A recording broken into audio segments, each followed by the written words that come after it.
without you, Maggie, would it? Say hello. Hello. Hi guys, welcome back to another Plan With Me for Christmas video. This is, I think, the second in the series. I did do a video like this quite a few years ago, but I thought I would just rejuice it and bring it to you fresh for 2020. It's going to be, I think, around 20 things to do right now to get organised for Christmas and it to be a stress-free Christmas as well. There are loads of planning videos on my channel, there's free printables, there's gift guides, there's everything you could need to get organised for your Christmas. These are children's drawings and I think maybe an adult's one up there as well from my husband. So I thought I would share with you my tips for stress-free Christmas. These are things that you can be doing now that can be basically making sure when it comes to the big day, you're not overwhelmed, you're not feeling stressed, your budget is on point and you are just ready to enjoy the most magical day of the year. I really do hope that you are able to have a magical Christmas this year. Please just don't forget, it is just about making the memories. It's not about the presents you'll buy or the decorations you can afford. It's just about having that time with people, because if 2020 has taught us one thing, it is that things don't matter as much as we thought they did, and it's all about spending time with loved ones and being able to see the people that we love. So without further ado, do subscribe if you're new here. I upload 3 times a week. I'd love to have you here in this audience. Are we going to get to 50k before the end of 2020?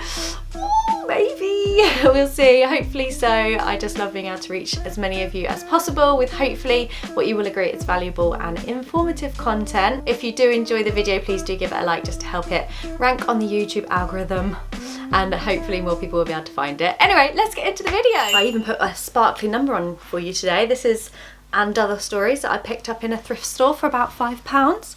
My little Christmassy dress.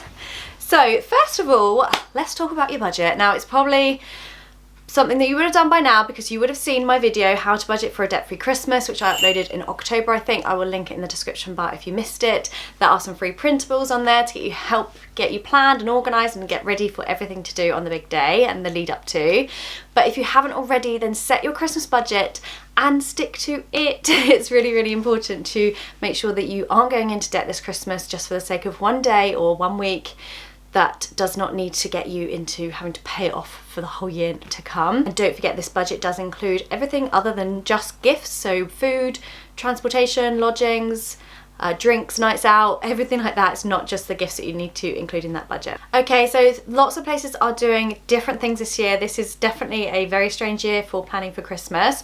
However, if you haven't already, try and book some sort of a Santa event. If you've got children, some kind of an outdoor attraction where you can go and see the lights somewhere, maybe one of the National Trust properties or a historic house that often do beautiful displays, somewhere that's outdoors that is obviously socially distant. If you can, your Santa visit as well if you haven't done this already, because they do get really booked up in advance. Okay, another thing to do for this month is to go to a garden centre. Now this for us is a bit of an afternoon out. We pair it with a walk in the woods afterwards, or maybe grab a coffee or something like that as a special treat. But for us, we always buy a decoration for the tree so that we get something new each year for our tree, and it's just a really nice special thing to do as a family, and it works really well as pretty much a free day out as well. Okay, next up is to start your wrapping. Yeah, you should have bought your gifts by now. If you haven't bought your gifts, obviously make sure you're doing that as well, but start your wrapping and get it done. Get a Christmas film on, get some wine, and just have it as a little occasion just to actually make a thing of it rather than it be really boring and a real task. Okay, the next thing to do right now is to create your Christmas wreath out of things from the garden. I use moss, I use holly, I use a fir tree and some pine cones that I find, and I just make a wreath. The thing I do buy is usually the outer, the foamy bit that you can water, and then it keeps it alive for longer. A really lovely idea is to gift one to an elderly neighbour or to a family member. It's really the gift that keeps on giving. Every time you go to your door, you'll see it and it will bring you a little bit of Christmas joy, and it's a great thing to do if we're allowed. I don't think we'll be allowed, depending where you are in the country, as a little craft night with some friends and some wine, and actually have it as one of your days to look forward to throughout Christmas. Or you could do it over Zoom or something like that. There's always a way when you want to do things like this as a little group, and it's a really nice little Christmas craft to do as well. The next thing is to plan out what you're going to watch over Christmas. I find that this is such a fun thing to do as a family. Hands up, like this video, comment below if you used to do this with the Radio Times growing up, if you're in the UK, and you used to just like circle all the things that you wanted to watch. This was the days before Netflix where you could just choose whatever you wanted. selected there and then, and it was all available on Now TV or any subscription you might have. Back then we had 5 channels and you needed to make the most of it. So yeah, it's a really just a fun way of getting excited of what's coming up on the television. Also, you can maybe watch that box set that you've been trying to watch for the last few months and not had the time, or just, yeah, make that time and enjoy the programs that are on over Christmas. Okay, so next up is Christmas outfit planning. We are going to be shopping at your wardrobe. We're not going to go out and buy loads of new things if you don't need it. Like I said, this is new, but it was from a charity shop. When I went up to the Oxfam charity shop, I found it there, and I've videoed that. If you wanted to watch it, I'll leave it in the description. I just think you can get so many amazing things for a fraction of the cost and obviously be more sustainable. But another really good thing, if you don't want to go thrifting, if you can't at the moment, is to shop your wardrobe. You know, I've done videos like this in the past on my channel, so you can have a look for them, but it's just going back and finding things that you might have worn a few Christmases ago. There is no shame in wearing the same thing again. Like, I do it all the time. I think, why would I only wear this a couple of times throughout the Christmas season? I'll dig it back out and I'll wear it. So yeah, shop your wardrobe and find out what you're going to wear this year. Obviously, if you've got children, they've grown, you may need to buy new clothes for them. Just get your things prepared so you know before the day what you're going to be wearing. Okay, next we're going to be taking stock of the fridge freezer, what you've got, what you don't have. You don't want to buy too many of the same thing. You want to make sure there's room for things. There's this lovely dessert I found in Lidl the other day and I couldn't buy it because I don't have the room for it in my freezer. But there's potentially things in there that I don't need to keep in there. So just do an inventory and make sure you know exactly what it is that you are missing. And then of course, on the back of that, the next tip is to then meal plan and prepare what you need to be buying for the Christmas season, and so that you're not going to run out of things, but you know that what you've got already so you don't overbuy. This goes along with the meal planning. This is an event. This is like something to savor. If you have maybe some recipe books or magazines, and it's just that kind of real excitement over what you can make this Christmas. I think more than ever, just those simple pleasures of baking or cooking together as a family, or knowing that you might have, you know, someone coming over in that little bubble that we have in the middle, whenever that is, that we're allowed to see people, and you can actually prepare things for them, and it just makes me feel so festive knowing that I can make things. Also, it's such a pleasure to have like 5 minutes peace, maybe on a Sunday morning, now that our children are getting a little bit older. I can have a cup of tea and look at a good food magazine. For me, that is heaven. I mean, I look at mine, they're about 10 years old because I don't buy the new ones, but you could rent them from a library, or you could borrow them from a friend, or splash out and buy yourself one. Okay, the next one is a fun one, and do let me know in the comments if you want to see some DIYs on my channel. I have done some autumn ones recently, but I haven't done any Christmas yet.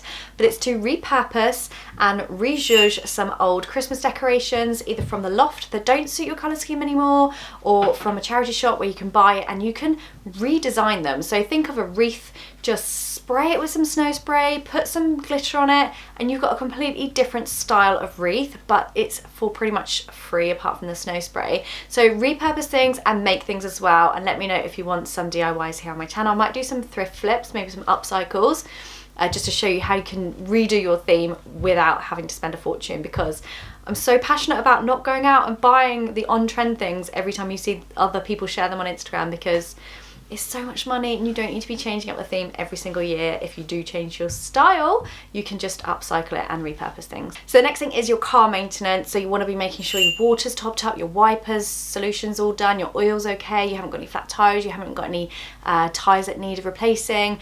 Make sure that everything is on point, because the last thing you want to be doing when you're dressed up for Christmas Day, about to take the journey down to see a relative, and your car is not prepared. So do these things now and your future self will thank you. Okay, the next thing to be doing now is to get baking. Sausage rolls, mince pies, stuffing balls. You can pre-make all of these things and chuck them in the freezer until you need them. It's going to save you so much time. And if you do get any people popping over when we're allowed to have people, or maybe you meet them out on a walk or something with a flask of coffee, you can just pop them in the oven and heat them up, and then they are ready for when you need them without all the extra stress. Okay, another really nice thing and a free thing to do for families is to go on a Christmas light hunt in the evening. Well, about 4 o'clock it gets dark here. You could just go around and just look at other people's lights. It's a really magical thing to do maybe on a weekend when you've got a bit more time, and of course it's free, and it just makes me feel so festive and gets me really excited for the Christmas period. Next, you need to be writing your Christmas cards and getting them sent off. I think the posting date is maybe the 21st for first class stamps, for the last posting date, so don't miss it if you do send stamps, if you do send cards.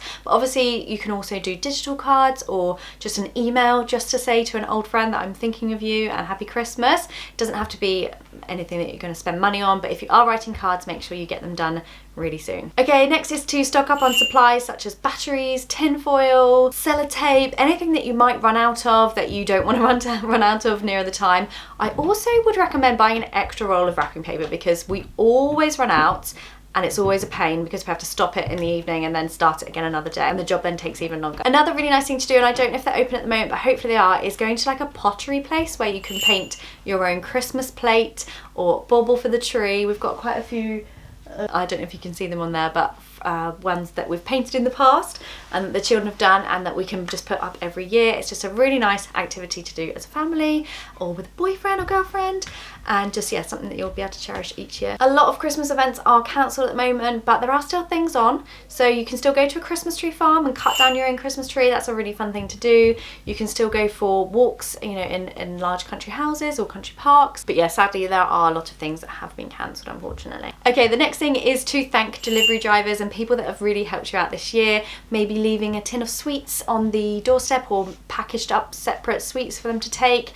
Obviously it's difficult not knowing what we're allowed to do and what we can't do and what's safe, but just to thank these people. Coming up to the end of the tips now, but the next tip is something very different for this year, and that is to think of special things that you can do for people that aren't in your bubble, people that you're not going to be able to see this Christmas. It's a really, really special idea and something that we wouldn't have had to normally think about, but you know, maybe a little hamper to send to them and leave on the door, or maybe plan to go and sing them some songs on their doorstep, or bring them a bottle of wine or something like that, just to let them know that you're thinking of them and that you're sad that you can't see them. And finally, the next big thing to do is to budget for 2021. Start your budget now, work out how much you've spent this year and how much you're going to need for next year, because you will thank your future self, your past self will thank you. You know what I mean. If you are organised because you know exactly what you spent this year and what you want to spend next year. That also includes shopping for presents this year in the sales for next year if you've got the space to store them, and get on top of your budgeting before next year. If you want to do a no buy year next year, I'm going to be doing lots of videos to help you and to inspire you, hopefully. There also are loads already on my channel, but let me know if you're looking to do one this year. Happy Christmas, thank you for being here, and I'll see you very, very soon for more planning and budgeting videos. Thank you, happy Christmas! Bye bye! Bye bye! Bye bye, Maggie! You hate me, don't you?